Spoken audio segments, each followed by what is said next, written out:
Magandang araw po sa ating lahat. Ako po si Pastor Rachit ng IFB London at welcome po sa ating special na interview segment. At ngayon po ay mayroon po tayong isang napaka-special na panauhin at gagamitin ng Panginoon upang magbahagi ng kanyang karanasan at mga natutunan at mga prinsipyo sa pangunguna ng isang solid group director. So, ang layunin po ng interview na ito ay hindi lamang para makilala ang ating panauhin, kundi para matuto, ma-inspire at ma-equip ang bawat isa sa atin, lalo na ang mga kasalukuyan na susunod pang mga solid group leader. Ayan po, maraming salamat po, Pastor Rachita. And magandang araw po sa ating lahat at welcome sa ating interview segment. We're so blessed and honored to have you today, Pastor, a servant of God who has faithfully led a solid group and has helped many people grow in their work with the Lord. Pastor, unang-una, maraming salamat po sa oras ninyo. Thank you. Ina-accept niyo po yung invitation namin, and we truly appreciate sa time and sa willingness to share your experiences and insight with us. Without further ado, let's begin our interview. Ready na po ba kayo, Pastor, sa mga katanungan natin? Ready. Amen. Ayan po. Kasama nga pala natin, mga kapatid, si Pastor Tony Ramos. So siya po ang nag-lead ng solid group ng United Kingdom. Tama po ba, Pastor? Opo. At the moment, ako po yung talaga na solid group director sa United Kingdom. And hopefully, dito sa Northern Ireland, hopefully ay ma-turn over directorship dito sa Northern Ireland side. Sino kaya? Abangan nyo, mga. Abangan. Ayan po. Ang pakatanungan po natin, Pastor, unang-una is about the calling and the vision po. Una po, Pastor, is can you share po kung paano kayo tinawag ni Lord to lead the solid group? Well, actually, tinawag ba ako o tinulak ako? Parang tinulak ata ako ng pastorage. Pastora!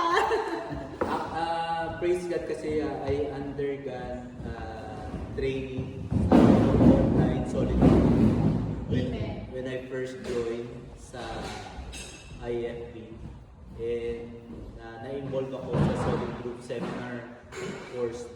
Tapos they have already started the solid group per se, pero hindi pa nila actually na-umpisahan. Naisabi na sa kanila, pero hindi pa na-umpisahan kasi wala pang nag-lead. So, hanggang dumating ako doon and went through the online course. Tapos at the end, sabi na, ay, Brother Tony, pwede bang ikaw na lang mag-lead? Sabi ko, kung kaya ko, why not? So kayo na po maghusga, mga kapatid, kung tinulak na ba si Pastor? Tinawag o tinawag talaga. Tinawag. Ayan po. And pangalawang katanungan natin, Pastor, ano po ba ang vision and mission ninyo sa inyong solid group? Ang vision and mission. Vision first is that gusto po natin ay ma-disciple, i-train natin ang mga kapatiran na nasa church. And ang mission po natin ay lahat po ng member ay ma-equip na sila ay maging competent or able, confident sila na mag-lead ng small group. Kasi as you know, iba pag Sunday, we don't have time to ask questions, general ang mga topic, but sometimes you have questions and you want things na isang maliit na grupo na makapagtanong ka. So yun po.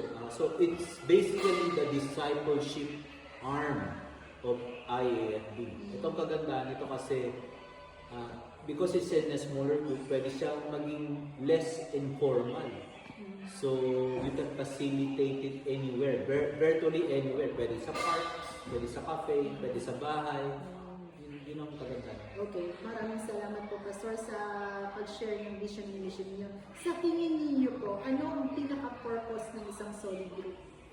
Ang pinaka-purpose ng solid group is the place where doon nagte-take place yung transformation.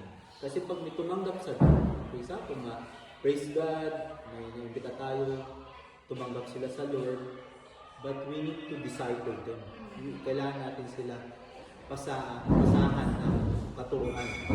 And the only way we can do that is that we can isolate them with the other. Hindi naman kailangan individual, pero pwede rin sila maging nasa grupo. Pero the important thing there is a smaller group. Parang sa Bible, si Lord kumuha siya ng smaller group na lagi niyang tinuturuan, lagi niyang kasama, pinapasa niya doon. Then, hopefully, until they reach a maturity. Okay. Thank you for that, Pastor. Now, pupunta tayo sa leadership, Pastor. Ang tanong ko dito is, paano po ninyo nililid ang inyong mga members spiritually? Sa solid group. Yes po.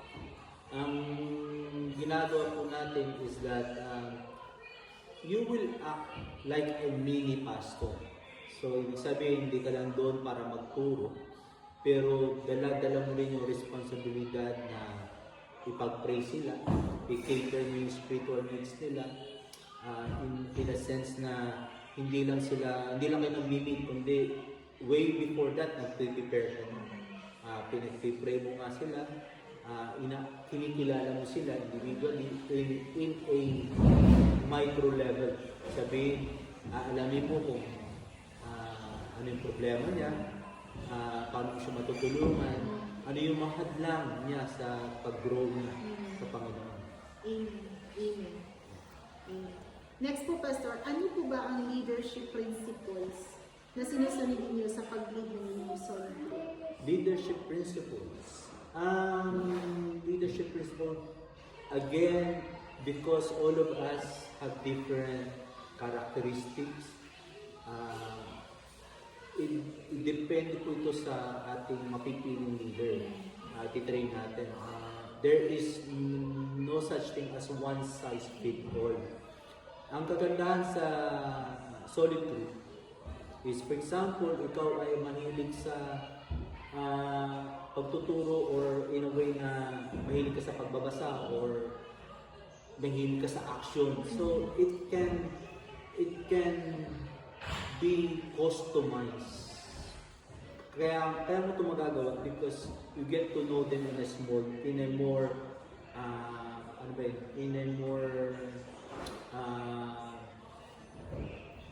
sabihin yung dahil nga maliit ang grupo, mas makikilala mo yung mga tao. Alam mo kung ano yung kahinaan nila, alam mo kung ano yung kalakasan nila. So somehow, titrain mo yung will become a leader, customized ayon sa kanila. So, ano ba yung word na yun? Anyway. So, mapofocus mo sila. Yung focus mo. Yes. Yes. Mapofocus mo pag maliit mo na ang group. Tsaka manageable. Ang kagandahan mo kasi, actually, malaki na yung 12 eh. Yeah. Ideal is between 6 to 8. At saka, Yun yung ratio. yeah, at saka always have doon sa leader mo, dahil kang merong backup leader, merong laging sumusunod. Para siyang magiging factory of leaders.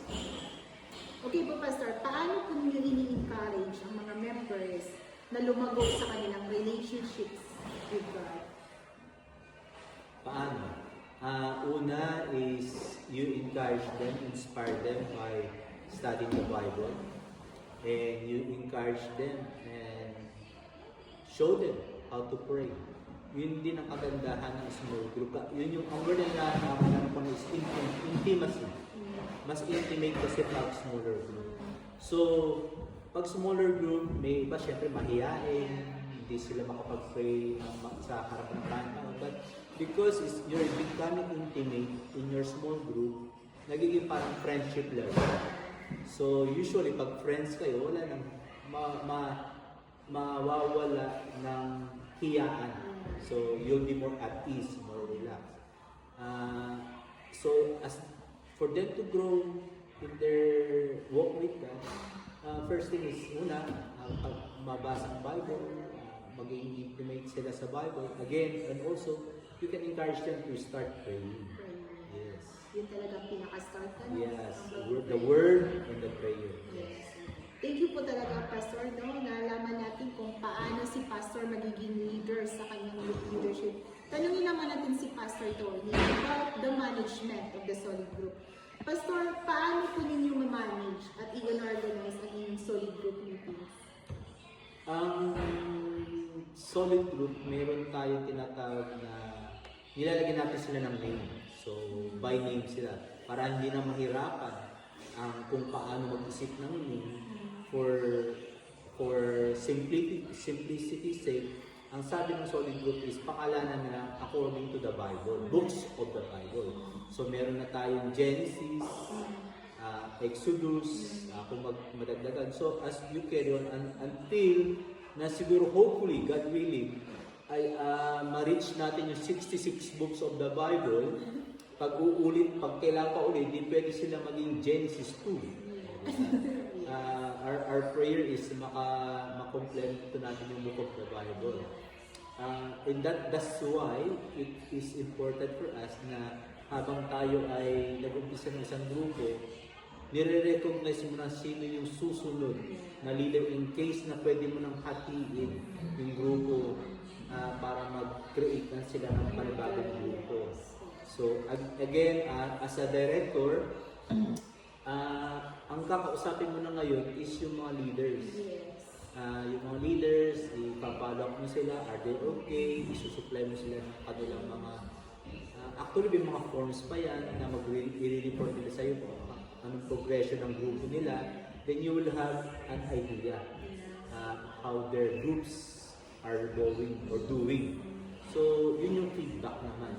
So again, mayroon pang leader, may co-leader, tapos mayroong potential leader. Tapos pag naghati na yun, ganun ulit. It's a repetition lang yung formula. So it's nothing complicated. Very, very simple. Right, okay. So, yeah, ano lang siguro, Pastor, no? Kumbaga, ang management, minamanage lang talaga kung paano buuin ang small groups to make the members na magiging ma-focus talaga yung paano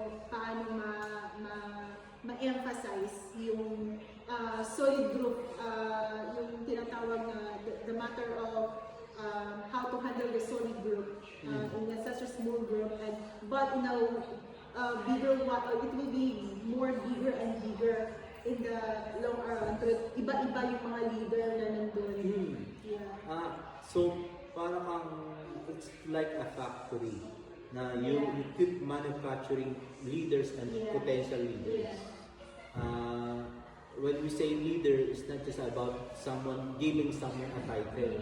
It's because they're able to rise up from their foundational knowledge to an advanced knowledge. That's why matatawag natin silang leader kasi pwede na nilang i-lead yung mga kapwa members nila sa solid group, kapwa ka-solid na nauna sila sa pag-aaral. So, pwede nila ipasa ngayon. So, that's good. That's nice, Pastor. And now, Pastor, paano niyo tinitiyak na ang bawat member ay involved sa nararamdamang valued sila? Like for example, in a small group, like sabi mo kanina, 8 people, maximum, let's say 8 people, maximum of 8 people. Paano nila ma-value yung 8 people na paano nila ma-feel na they are valued? Good question. How I do is that because I'm on the management level ng per group, so I constantly communicate sa solid group leaders, sa individual cell leaders nila. tinatanong ko sila. Actually, like I said, may form yun na ipipirma nila at ipapasa. For now, because it's our second month, second month, so hindi pa natin napa-implement yung form system. But what that form system do is kung may pa-implement natin yun, is meron tayong recorded ng progression nila, ano yung nangyayari sa grupo nila, sino na yung pangalan ng grupo nila, sino na yung nakapag-prayer, etc. etc. So, may makikita tayong ways to measure their progress on a hard copy. Again, because it's our second month of running this solid group, gusto lang naman natin, wag muna natin sila tambakan ng mga sistema, pero let them be comfortable muna in meeting with each other. Yeah. Sa tingin ko naman sa management na binabanggit mo, Pastor, sa mga katanungan at mga sagot mo kanina, sa tingin ko naman that ang mangyayari is no one left behind pagdating sa management na tinutukoy mo kanina. Especially how will you value in each member, you know? Yung ano, kaya nga inaalam ng leader yung as much detail ng kanyang pamembro. Kaya nga, very important talaga, kailangan i-emphasize natin na small group siya. Because only in a small group can you give a quality time. Siyempre, pag nasa church tayo Sunday, it's hard to give quality time to each individual members we have. And the solid group is the arm of the pastors where they can provide these individual values na mababali sila dahil una, because of the reporting system, makakakyat hanggang sa directorship level, hanggang may papasa natin sa admin pastors na ito na po yung nangyayari sa grupo ng Exodus, sa grupo ng Leviticus. So, mayroong way of informing the necessary leaders of what is happening at the grassroots.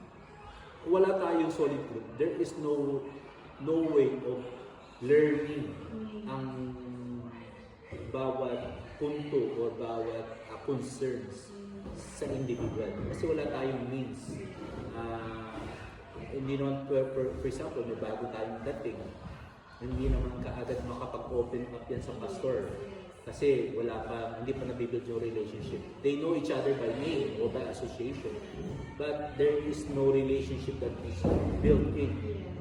Paano mo yun Pastor? Paano mo dinidisciple yun? Kasi yun ang next question natin, yung sa discipleship. Yung sinasabi mo kanina, paano kung may bagong dumating? Paano mo sila i-disciple? Okay. Ang discipleship kasi is based yan sa relationship. The word disciple comes from the word talmidim. It's a Hebrew word, means follower. Not just follower na parang tagasunod lang, kundi the time that you spend with your group, the time that you spend studying with the group, the time that you spend praying with the group, it develops a relationship. And what we're doing on a micro level is that we're just replicating what the Bible teaches us. Our relationship with God is the same thing what we're trying to replicate, having a relationship with our brothers and sisters. So, hindi lang natin sila ka-member in terms of church member, pero inilalagay natin sarili natin into a place where we can relate to them as brothers and sisters. Kasi pag member lang, although ang tawag natin ka-solid member, pero more like ka-solid family. Ano yung condition mo, Pastor, na you're gonna help them to grow spiritually? Yung mga bagong members na. Again, if I would to be a leader of a small group, the first thing that I can help them is people, di ba may kasabihan na monkey do, monkey see. Parang kung may nakikita sa'yo, yun ang kokopyahin. So, kung nakikita sa akin na nag-aaral ng Biblia, nakikita sa akin na ina-apply ko yung natututunan ko sa Biblia. Kung nakikita sa akin na nagpipray ako.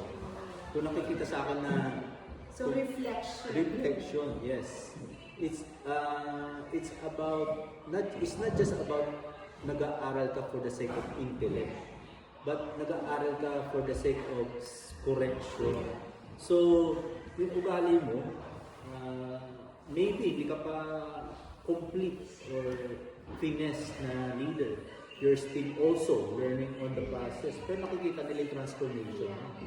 So that is the powerful way of teaching. Yes, amen. Hallelujah. Wow, grabe, no? Grabe ang sinasabing paano siya mag-discipleship. Being, magre-reflect yung buhay niya sa buhay ng ibang tao. Amen. Hallelujah. Ito po, Pastor, challenges ko. Ano po ba ang pinaka-biggest challenge na narasan ninyo bilang isang solid group leader? Biggest challenge is the time to be men. Kasi pinahabol ng oras. Kasi busy tayo sa buhay natin. Totoo. Meron tayong family, may career, lalo kung nag-aaral ka pa ng EVA or Bible school. It takes a lot of preparation. So, yun yung challenge mo is lagi nating challenge time. Lagi nating challenge is itong kapiranggot kong oras na dapat ko sanang itulog na lang o manood sana Netflix dahil may solid group ako. Nais ko silang pag-pray. Gusto kong bigyan sila ng mag-aaral ako para prepare ako pag dumating sila. So, it's a biggest challenge. It's also a commitment. It's maraming, yun yung pinaka-challenge for me. I think. Have you tried as well, Pastor, na may conflict na nangyayari sa grupo mo or wala pa? Well, conflict is normal. Yeah. How did you handle it, Pastor? Okay. Well, una sa lahat, you need to be realistic. Ibig sabihin, hindi porke Kristiyano na tayo, o kapwa tayo pastor, ano na tayo, perfect na tayo. Lalabas at lalabas yung ugali natin, pero doon natin makikita yung pagtuturo, yung tinuturo natin, yung Bible in action.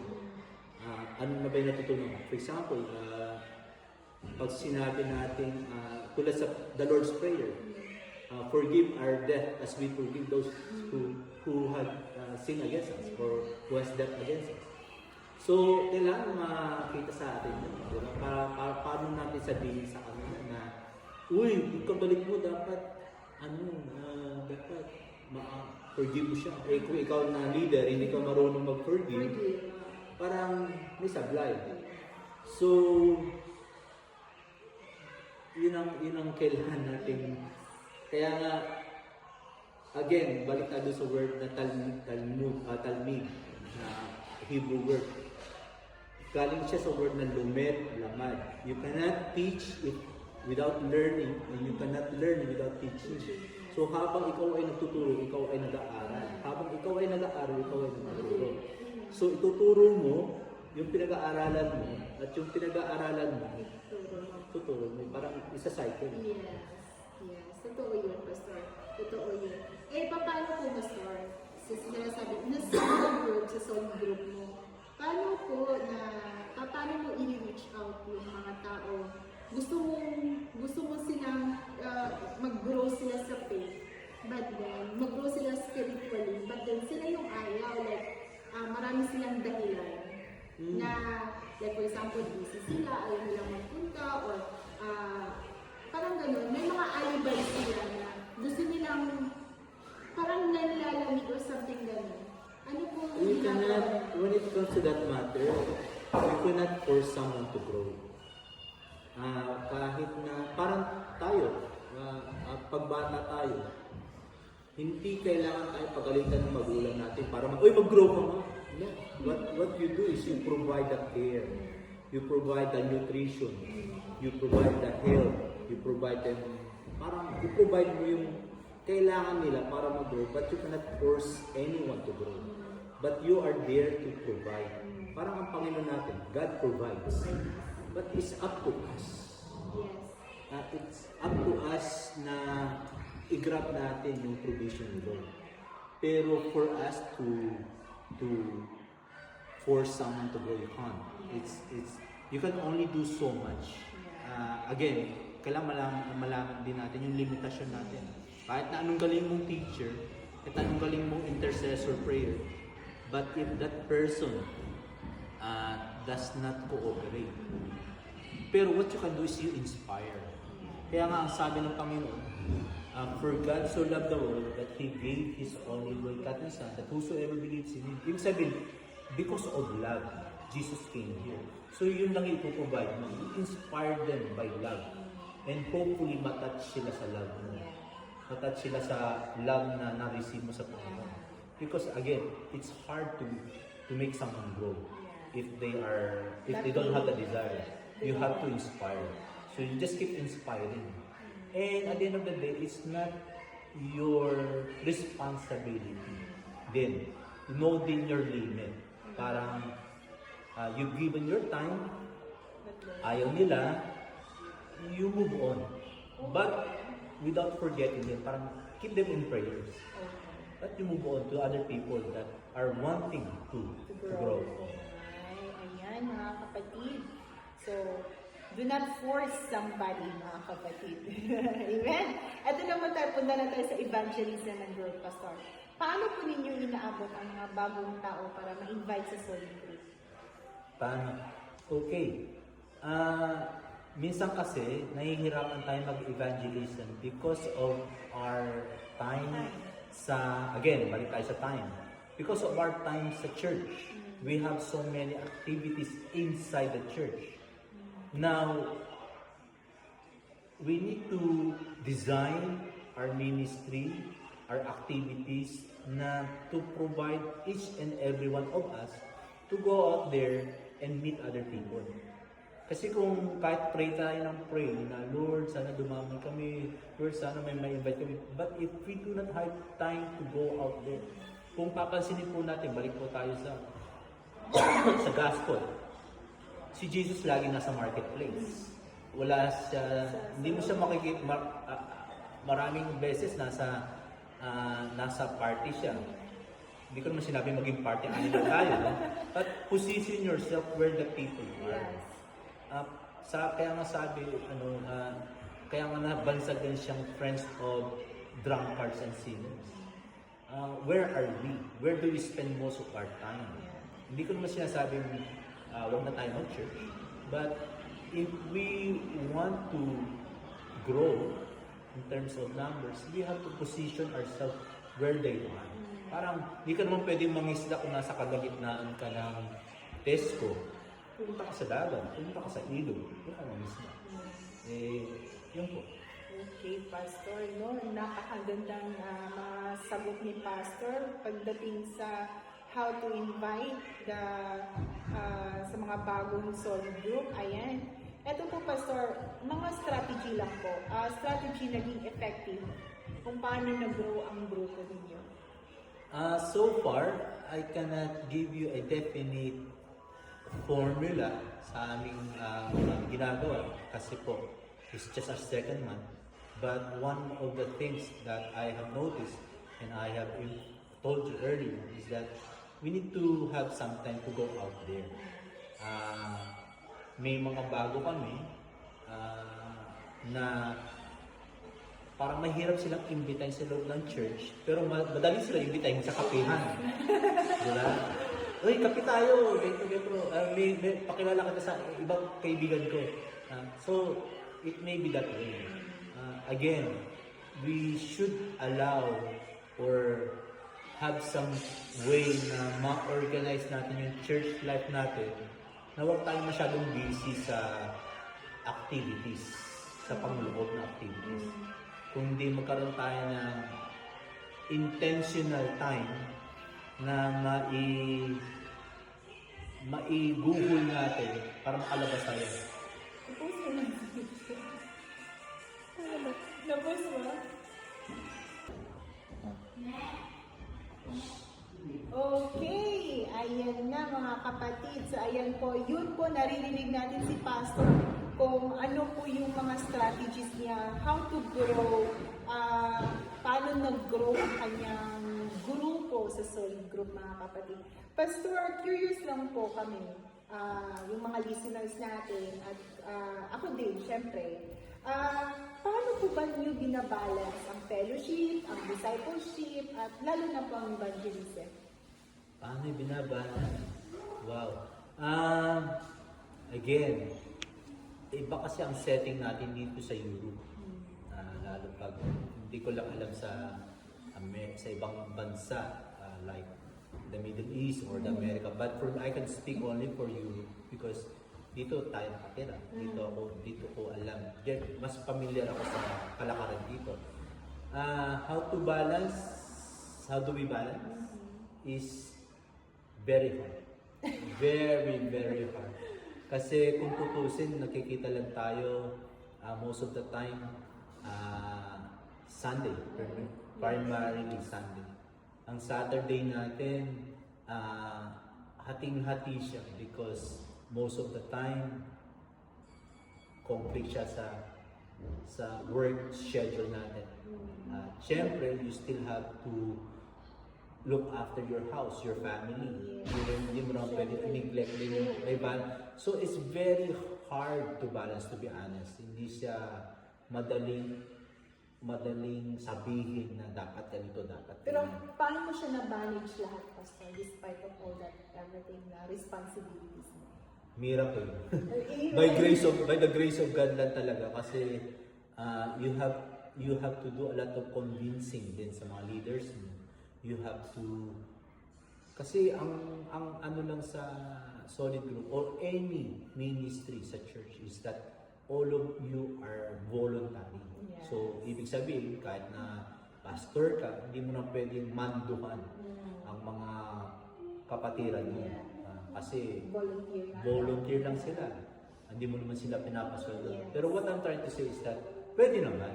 Mababait naman ating mga kapatiran, but you just have to be parang conscious din. Yeah.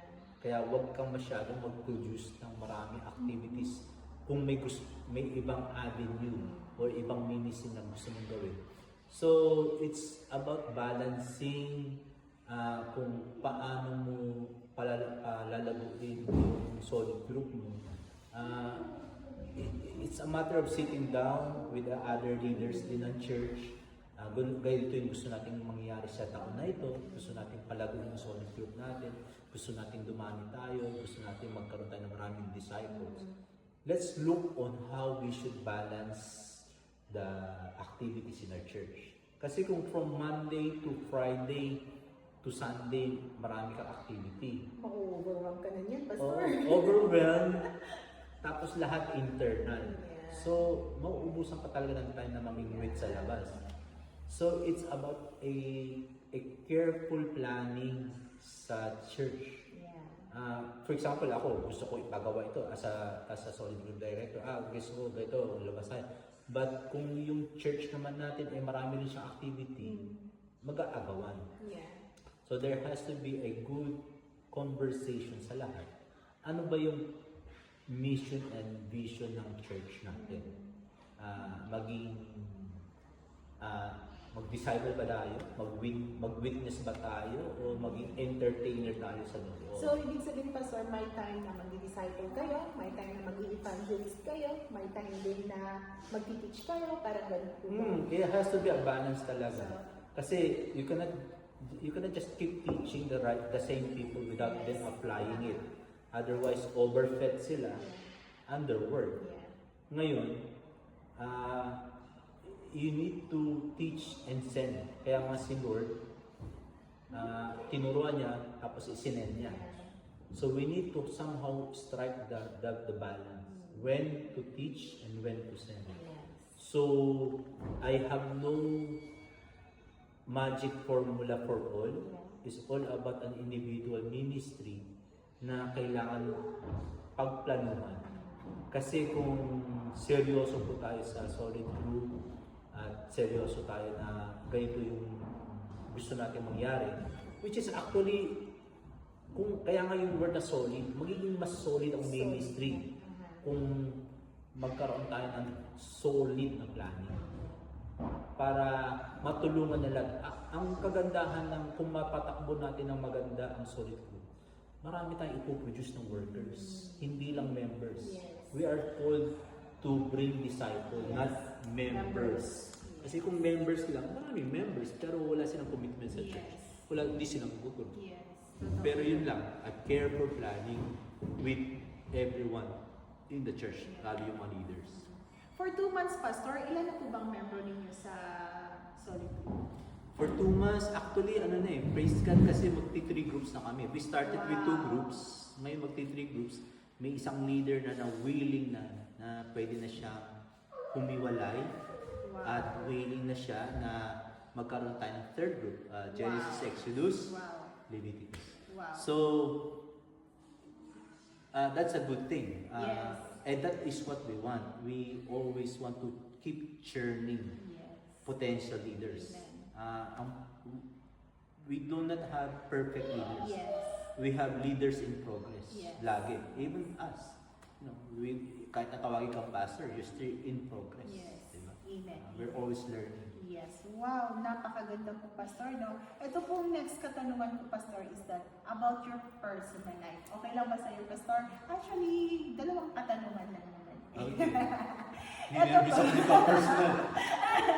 Ito po, Pastor. Paano po ninyo napanatiling healthy ang inyong personal relationship po kay God? Yun ang tinatawag natin $1 million question. Kasi may napag-usapan tayo kanina, kumakain tayo. You cannot force a plant to grow. Or you cannot keep feeding the plant. You feed the soil, and the soil will feed the plant. And hopefully yung soil na yun ay nandun kompleto yung nutrients niya para mag-grow yung plant. And that is what we're hoping to do sa ating Kristiyano, na kailangan maging mataba yung lupa natin. How do we keep siya na healthy soil? Una, lagi mong babalik ka sa Lord. Source of life, source of water, source natin ng hindi lang light kundi life. Babalik ka sa Lord. Kasi kahit anong galing mo na, kahit na nabasa mo na ang Genesis to Revelation ng ilang beses, ang dami mo nang alam na doktrina. At the end of the day, they are just head knowledge. You still want to go back to the source, yung kinanta natin kaninang heart of worship. Kailangan bumalik ka sa heart ng faith. The heart is about the love of God, the grace of God. Dapat lagi nating isa-ulado o lagi isipin na all these things are possible because of God. Babalik ka sa source of life. Siya lang ang pwedeng makapag-maintain ng health mo sa life. Kasi sabi doon sa Psalms, where shall we go for help? I look upon the hills and look at our Yahweh as our helper. So, babalik ka lang talaga sa Lord. You cannot do anything apart. Sabi nga ng Panginoon, apart from me, you are nothing. You cannot do nothing. So, si Lord lang talaga. It's only by grace, through grace, with grace. Wow, nakaka-inspire po, Pastor. Kasi isipin niyo mga kapatid, ang dami na po natutunan po ni Pastor Tony, pero talagang nagsisik pa rin po talaga siya ng shelter doon talaga sa pinakadulo ng source, kundi si Lord lang.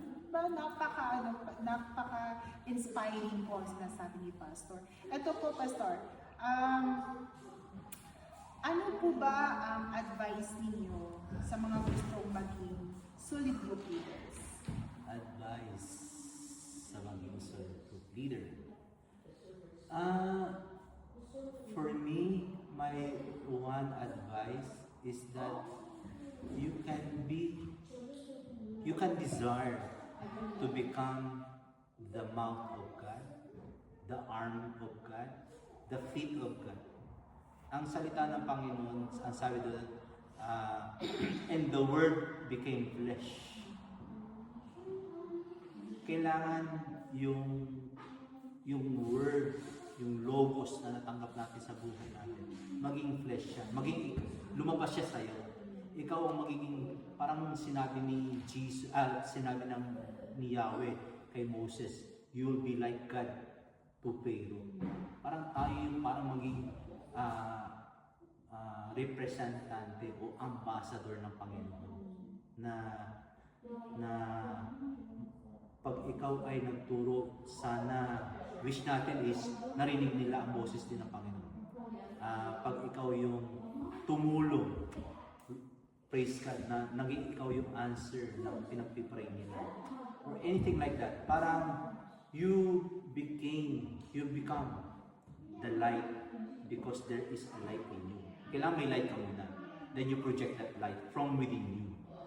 So, yun po. Ayan mga kapatid, ang sabi po ng ating pastor na kung sino gustong magiging solid group, mag-shine muna yung light sa buhay mo. Ayan mga kapatid.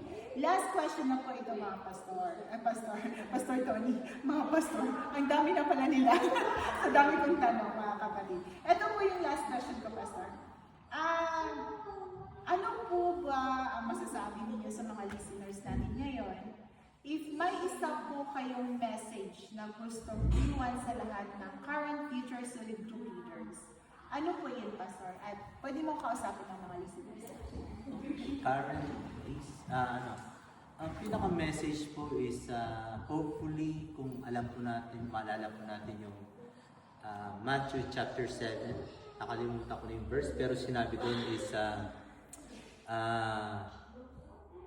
Lord, did we not prophesy in your name? Did we not do this miracle in your name? Blah, blah, blah. Pero ang sasabihin sa atin ng Panginoon is, depart from me, I never knew you. Parang pwede naman na gumawa tayo sa ministry. Pwede tayong kumanta ng magandang kanta, masasabing anointed. Pero minsan kasi, pwede tayong masabihan na depart from me, I never knew. Kasi all these things must come from relationship first sa Panginoon. Kailangan mas importante din yung before the ministry is dapat solid yung pagmamahal ng Panginoon na tinanggap mo.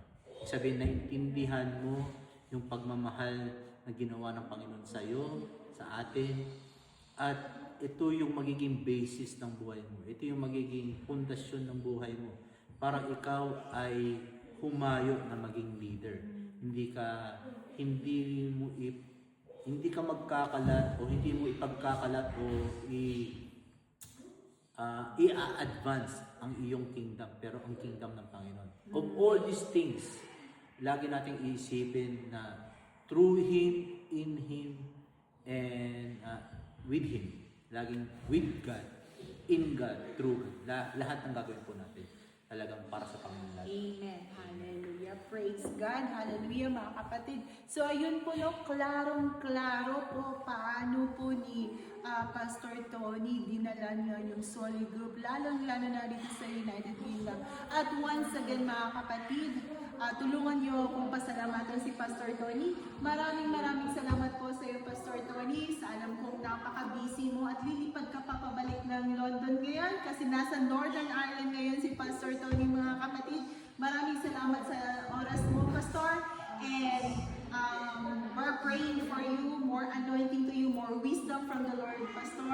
And we're praying na yung solid group is lalaki at lalaki pa. Glory to God. Maraming salamat, Amen. Pastor. Glory to God. And God bless you